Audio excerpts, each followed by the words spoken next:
Espero que estejam todos bem. Nós vamos dar início, então, à nossa aula da Teoria Geral das Obrigações.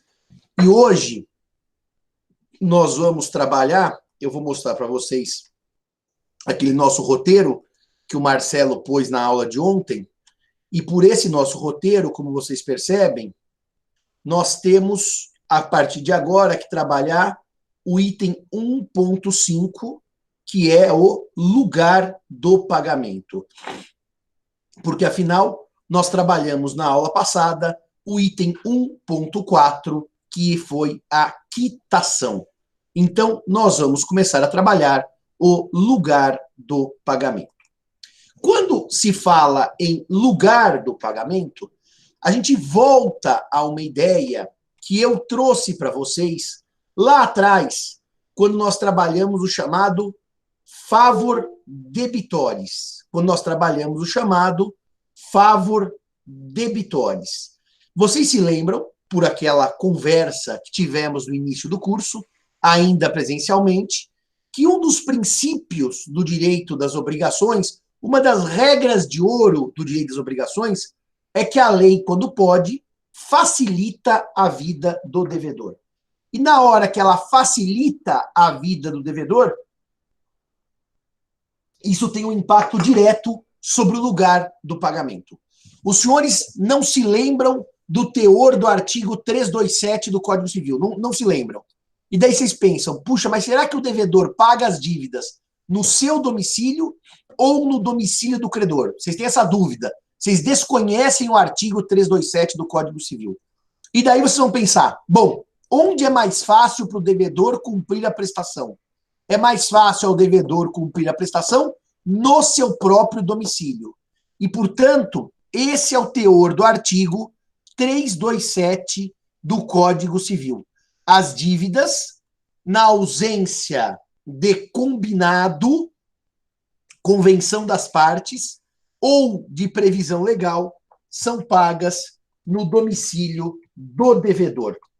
E daí elas são chamadas de quesíveis, em francês, quérable. A doutrina usa muito a palavra quérable, porque é um termo que está consagrado nos usos doutrinários brasileiros. Então, diz o artigo 327 que efetuar-se-á o pagamento no domicílio do devedor, salvo se as partes convencionarem diversamente ou se o contrário resultar da lei, da natureza da obrigação ou das circunstâncias.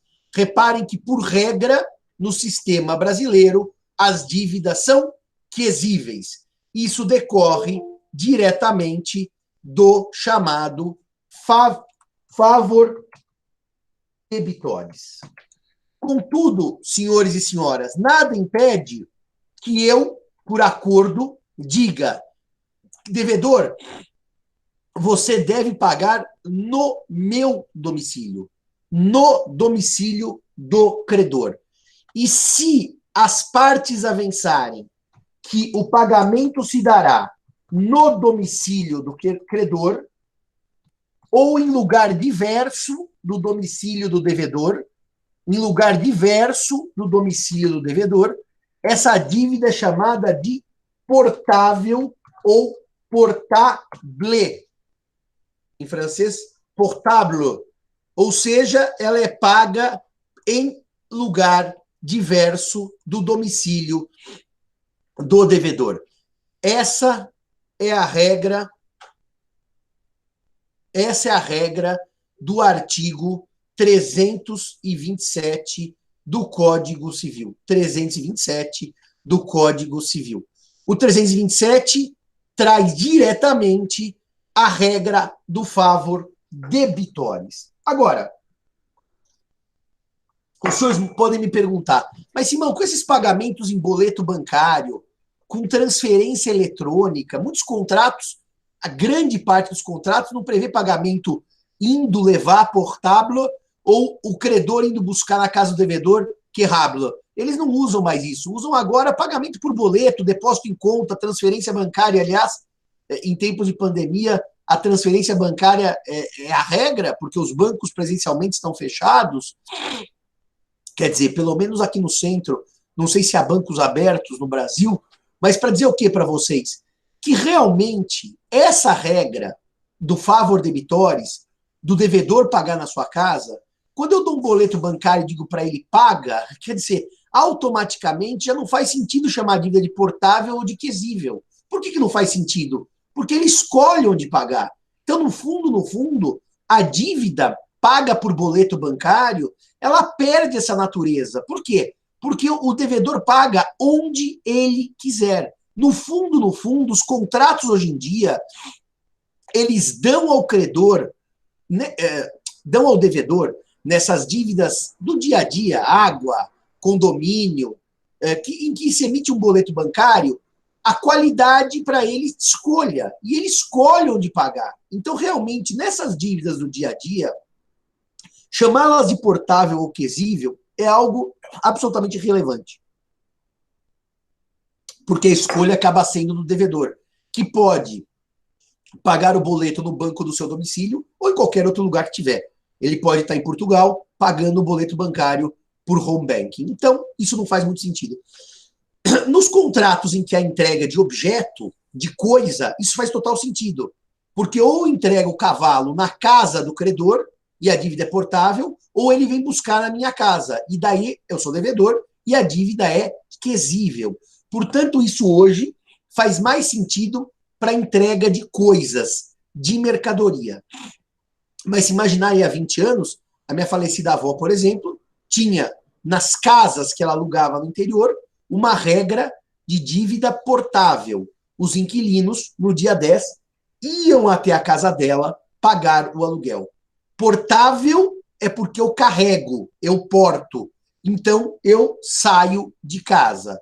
Quesível o quehablo é aquela em que o credor vai buscar no domicílio do devedor. Agora, eu preciso dizer uma coisa para os senhores, importantíssima. Uma coisa importantíssima para os senhores sobre isso. Nós temos, desde o Código de 16, um dispositivo que é um dispositivo curioso, porque esse dispositivo consagra um favor creditores. Ele consagra um favor creditores.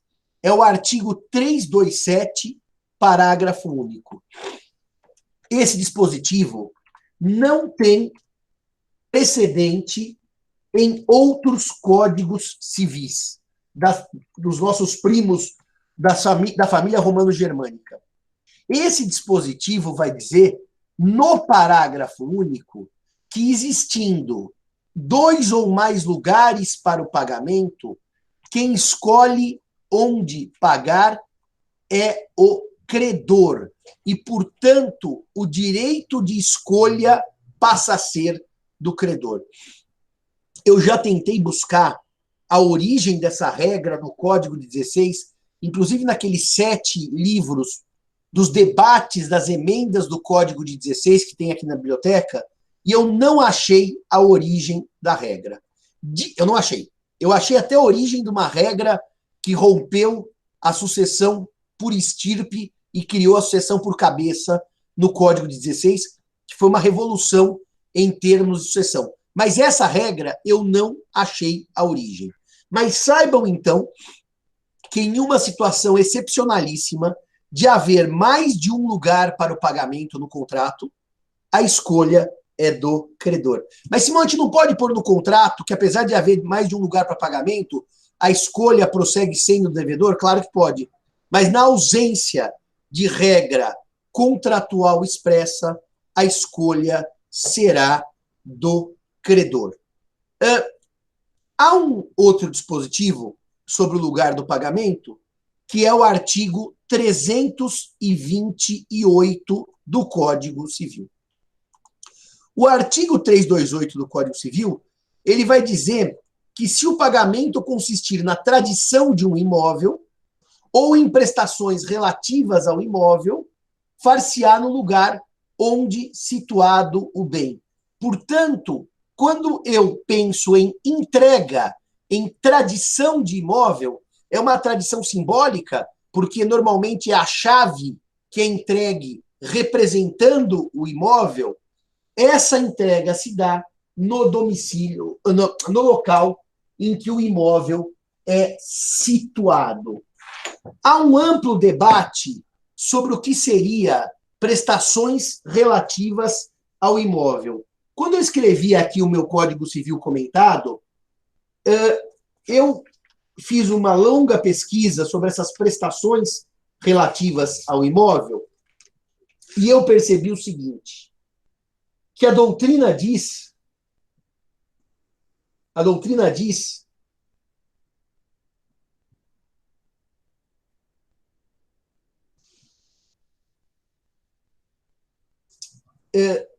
deixa eu só dizer uma coisa para vocês. A doutrina diz que as prestações relativas ao imóvel são prestações de fazer com relação ao próprio imóvel. Então, por exemplo, obras, tá certo? Prestação do empreiteiro e não a obrigação de dar. Porque, por exemplo, o pagamento na compra do imóvel não seguirá a ideia de que eu comprei uma casa, eu estou pagando em prestação, que o lugar do pagamento na ausência de contrato é aquele em que o imóvel se localiza. Eu continuo com a regra do favor debitores e a dívida é quesível se não houver regra contratual em sentido contrário. O pagamento de prestações relativas ao imóvel, a doutrina resume as prestações de fazer relativas ao próprio bem, que, por óbvio, são executadas no lugar em que o bem está. Agora, tem um detalhe aqui também, que é o seguinte. Quando o pagamento consiste na tradição do imóvel, a entrega da chave é a tradição ficta, que significa que a posse foi dada ao novo proprietário. A posse. No sistema brasileiro, a propriedade de imóveis não se transfere por um ato que eu vou chamar de informal. Ela necessita de um ato público para transferir a propriedade. E qual é o ato público?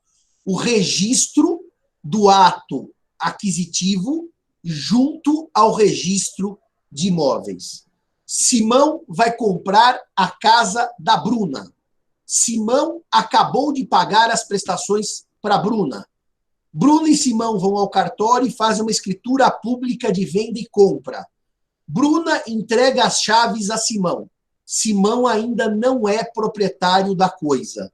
Eu sou possuidor porque tenho as chaves, mas não sou proprietário porque a propriedade no Brasil exige que aquele título, a compra e venda, a escritura de compra e venda, seja registrada junto ao registro de imóveis. Portanto, meus amigos, o fato de eu comprar um imóvel e de eu receber a posse do imóvel por meio das chaves, essa tradição ficta, não transforma o professor Simão em proprietário do imóvel. Para que eu seja proprietário do imóvel, eu preciso pegar o título de aquisição e levá-lo ao registro de imóveis. São dois cartórios. Um cartório chama registro de imóvel, o outro chama... onde é que eu faço, Marcelo? Procuração, testamento, registro. Fala lá, Marcelo, que me deu um branco. Que não é o registro civil, não é o título dos documentos, notas. Não é título dos documentos. Onde eu faço a escritura pública é em notas. E ela é registrada no registro de imóveis. Então, no fundo, as pessoas, o leigo, não percebe essa dupla atividade notarial, essa dupla atividade cartorial, vamos ao termo mais preciso. Uma é fazer a escritura, que é em notas, e a outra é registrar a escritura, que é no registro de imóveis. E o registro de imóveis, ele é realmente localizado na circunscrição do próprio imóvel. Então, reparem, a tradição por lei se dá com a chave, mas a entrega da chave não implica transferência de propriedade no Brasil, que vai ser necessária a transferência por um ato formal que é levar a escritura pública elaborada no tabelionato de notas a registro junto ao registro de imóveis. Os senhores podem perguntar já nessa altura: ô Simão, então quer dizer que eu vou pagar 2 vezes emolumentos cartoriais? Sim. Um emolumento é para lavratura da escritura de venda e compra, notas. O outro emolumento é para registro junto ao registro de imóveis. Eu queria que os senhores respondessem aqui no chat, enquanto eu abro a minha água, essa questão de levar a registro, no registro de imóveis, o título aquisitivo, a escritura pública. De acordo com aqueles conceitos iniciais que nós trabalhamos na primeira aula do curso, obrigação, dever, ônus e sujeição. Levar a escritura pública de venda e compra a registro, segundo essa categoria jurídica, eu estou diante de uma obrigação, de um dever, de um ônus ou de um estado de sujeição? Respondam, por gentileza.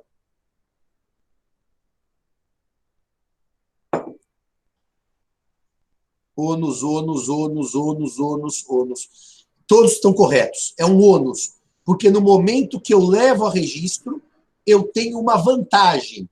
O registro é uma faculdade. E, portanto, eu tenho a vantagem de me tornar proprietário.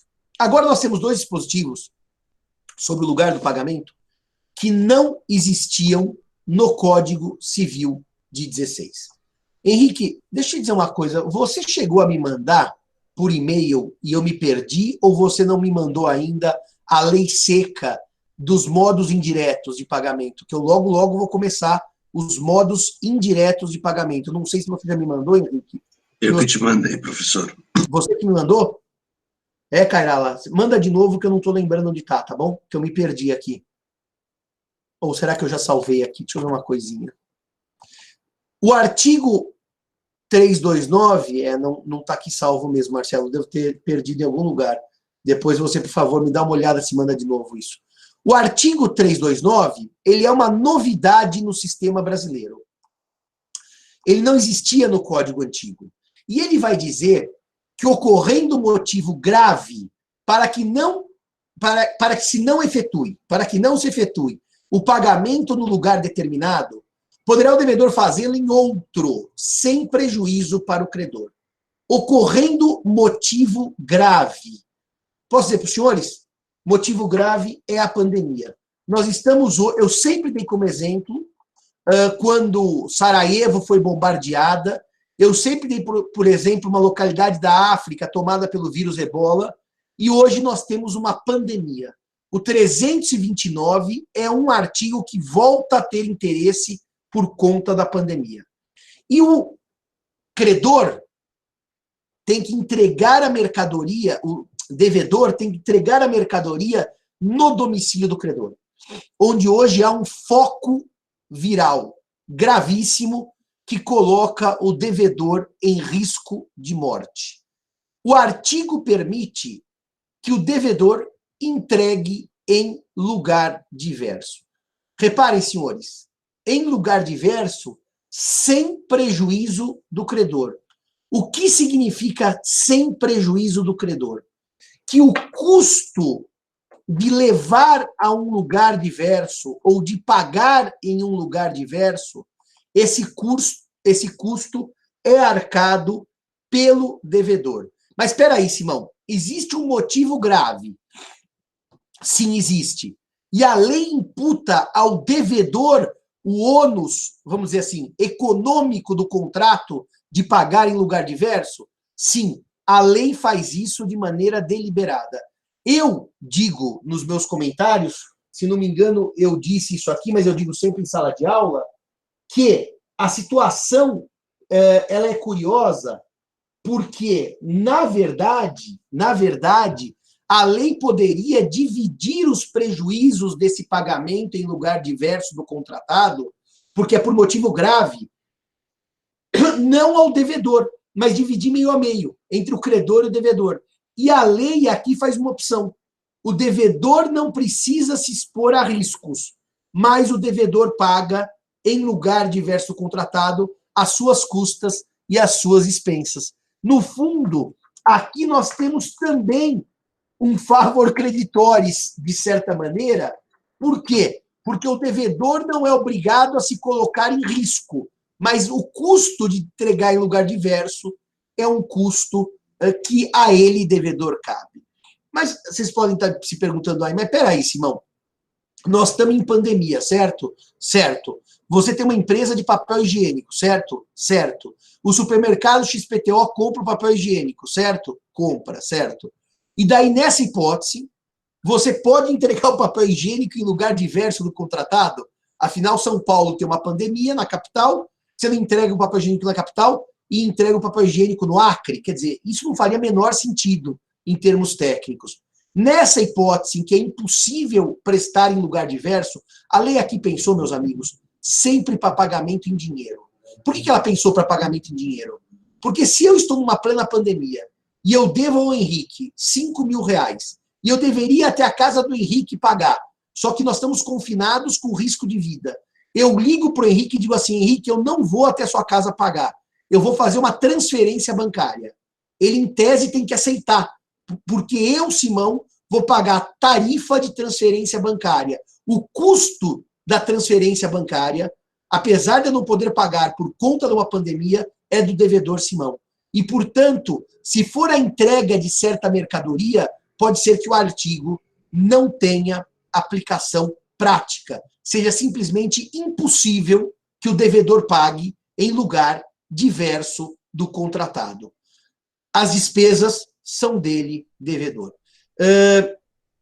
Esse dispositivo ele tem que ser lido conjuntamente com o primeiro dispositivo da chamada consignação em pagamento, porque, na verdade, a lei faculta ao devedor ou pagar em lugar diverso do contratado, ou se valer do chamado pagamento em consignação, que está nos artigos 334 e seguintes. E o artigo 335, por isso, Marcelo, que eu estava procurando os slides, que eu precisava fazer um cotejo, ele vai dizer que a consignação tem lugar, inciso 3º do 335. Se o credor for incapaz, se o credor for desconhecido, se o credor for declarado ausente, ou residir em lugar incerto ou de acesso difícil ou perigoso. A lei já dá ao credor, ao devedor, o direito de consignação da prestação em pagamento se a dívida for portável, o devedor tem que levá-la, e o credor residir em lugar de difícil acesso ou em lugar perigoso. Portanto, o 329, ele abre uma outra possibilidade, que não a consignação, que é pagar em lugar diverso do contratado, arcando ele com os custos de pagar em lugar diverso. Essa é a regra do 329.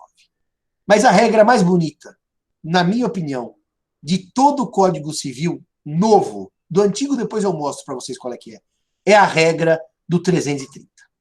O 330 é um artigo que não existia no Código Civil anterior.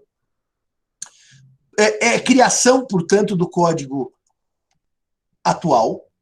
E ele tem uma regra, que é uma regra belíssima, inspiradora das relações contratuais. É verdade que ela aqui está no lugar do pagamento, mas ela é inspiradora das relações contratuais porque ela permeia para o tempo do pagamento, ela permeia para a forma do pagamento. No fundo, o que traz aqui esse dispositivo é uma situação jurídica de suprécio. É uma situação jurídica de abandono de uma posição jurídica. Por quê? O artigo 330, que é, na minha opinião, dos mais lindos da codificação, vai dizer que o pagamento reiteradamente feito em outro local, outro o quê? Local diferente do contratado, local diferente do avançado, ou supondo que não houvesse nenhum lugar avançado, obrigado, Marcelo, assim eu uso para a segunda aula, se eu precisar usar, senão vai ser para a semana que vem. Se não houver nenhum lugar para o pagamento avançado, a dívida é quesível, é paga no domicílio do devedor. Só que, se o devedor, mesmo sendo quesível a dívida, for ao credor levar o pagamento, o que ocorre nessa hipótese? Essa conduta reiterada, leia-se, repetida, leia-se, é uma conduta que, se sucede no tempo, faz presumir renúncia do credor relativamente ao lugar previsto no contrato. Renúncia significa que o credor não poderá mais exigir o pagamento no lugar originariamente contratado. Ou seja, Simão, entre o lugar escrito no contrato e o lugar em que o pagamento ocorre de fato, a lei prestigia as condutas fáticas das partes. Ou seja, o texto escrito do contrato é menos importante pelo 330 do que a forma como eu ajo na execução do contrato. Então, peraí, Simão. Se o contrato tiver uma cláusula dizendo que a dívida é quesível, é portável, que o devedor locatário deve pagar o aluguel na casa do credor. Sim, tem essa regra. Mas o credor todo mês autoriza o pagamento em depósito bancário. Sim, reiteradamente, várias vezes, repetidamente. O lugar do pagamento que está no contrato vale menos, vale não sentido lógico, jurídico, não sentido jurídico, sentido de lógica, vale menos do que a conduta fática das partes, vale menos. Ocorre a chamada suprécio. A suprécio é uma figura da boa-fé objetiva que nós vamos trabalhar com algum vagar no semestre que vem. E a suprécio indica que houve o abandono de uma posição jurídica. Ou seja, entre o local do pagamento previsto no contrato e o local fático do pagamento, prevalece o local fático do pagamento. Dá um exemplo de onde isso pode dar confusão na prática, Simão. Dá um exemplo. Imaginemos que eu vá, por regra contratual, ter que eu, Simão, locatário, pagar o aluguel no domicílio do credor. A dívida é portável. Mas no primeiro mês, eu estou lá em casa, bate o credor, Simão, estava passando por aqui, você não quer aproveitar e pagar o aluguel? Ué, eu vou lá e pago, ele me dá a quitação. No segundo mês, eu vou lá e pago e dou a quitação. E ele, credor, vai indo à minha casa todo mês para receber o pagamento. Ou seja, no contrato, eu, Simão, deveria ter ele. Na prática, é ele que está vindo até mim. A dívida que era portável por natureza, acaba sendo, na prática, quesível. E um mês, depois de muitos meses o locador fazendo isso, ele não aparece na minha casa para receber o aluguel. E daí ele diz assim, no dia seguinte ele me liga, Simão, você não veio pagar o aluguel. Você, Simão, devedor. Eu disse, mas para um pouquinho, credor. Por meses e meses era você que vinha. E ele rebate, mas você não sabe ler o contrato? Pelo contrato era você que deveria ter vindo. Portanto, você está em mora, porque não pagou o aluguel. O artigo 330 vai dizer que, na verdade, quem está em mora é o credor. E quem está em mora é o credor porque houve suprécio com relação ao lugar do contrato. Turma, isso vale para o tempo do pagamento. Querem ver suprécio no tempo do pagamento? Pelo contrato, eu tenho que pagar no dia 5 o aluguel para a Bruna. Só que no primeiro mês eu pago no dia 10. A Bruna pode notificar, dizer que eu estou em mora, cobrar multa, mas a Bruna fica quieta. No segundo mês, dia 10. No terceiro mês, dia 10. Depois de 2 anos que eu estou pagando no dia 10, a Bruna manda uma cartinha e diz assim, Simão, você está atrasado 5 dias todo mês, eu quero a multa e os juros, porque afinal você está 2 anos atrasado. Não. Ocorreu suprécio do tempo do pagamento. O tempo que era dia 5 passou a ser dia 10. É por isso que, se o credor se opuser àquela situação fática, evidentemente que a suprécio não ocorre. A suprécio pressupõe que o devedor, que o credor se mantenha inerte e aceite aquela mudança fática. Se o credor não aceitar aquela mudança fática, se opuser àquela mudança fática, prevalece o contratado e não ocorre suprécio. E eu não aplico o 330 do Código Civil. Eu não aplico o 330 do Código Civil. Se o credor tem mais de um imóvel, exemplo, fica uma semana na semana em casa e no fim de semana numa chácara, cabe ao devedor escolher onde for mais conveniente? Ué, você sabe, Ramsés, pelo primeiro ano de faculdade, que o Brasil não adotou a unicidade de domicílios, adotou a pluralidade. O problema é que aqui me parece que a chácara não é domicílio do credor pela noção de domicílio da parte geral. Me parece que não. Se você entender como domicílio, o credor tem 2 domicílios e o devedor pode pagar em qualquer um deles, porque o credor tem 2 domicílios. Mas me parece que a noção de ânimos definitivo do domicílio, se não me engano, do artigo 70 do Código Civil, não se coaduna com a ideia de fins de semana na chácara. Me parece que ele só tem um domicílio. E o domicílio é o lugar em que o devedor deve realizar o pagamento. Dito isso, 8h02 no horário de Brasília. Alguma pergunta sobre o lugar do pagamento? Se perguntas não houver, eu posso fazer a nossa pausa para o segundo café e voltamos com o tempo do pagamento. Há mais perguntas, senhores, senhoras, doutores, doutoras? Tudo ok? Gabriela, muito obrigado. O Arthur, muito obrigado. Posso fazer nosso intervalo, então? Eu faço mais um cafezinho, abro o e-mail que o Marcelo me mandou com os artigos do pagamento indireto e voltamos daqui a 1 minutinho.